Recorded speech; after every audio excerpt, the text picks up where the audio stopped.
অতএব এত দুশ্চিন্তার কিছু নাই, জীবনকে নিয়ে এত দুশ্চিন্তার কিছু নাই। জীবনটাকে কোরআন সুন্নাহর আলোকে এনজয় করেন।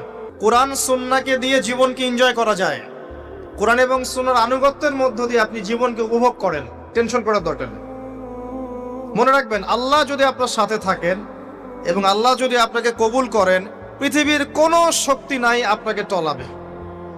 পৃথিবীর কোনো শক্তি নাই, পৃথিবীর সমস্ত শক্তি একত্রিত হয়ে আপনার চুল বাঁকা করতে পারবে না, যদি আল্লাহ আপনার সাথে থাকে।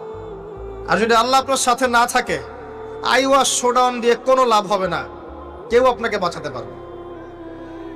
অতএব আল্লাহকে আপন করে নেন, যার যার হক তাকে তাকে দেন, নিজের হক আল্লাহর কাছে চেয়ে নেন, ইনশাআল্লাহ আপনি সুখে থাকবেন। এর আগে আল্লাহ পাক একা ছিলেন, আর কিচ্ছু ছিল না। হুয়াল আউয়াল ওয়াল আখির ওয়াজ যাহির ওয়াল বাতিন ওয়া হুয়া বিকুল্লি শাইইন আলিম, সূরা হাদীদ। আল্লাহ পাক একা ছিলেন, কোনো কিছু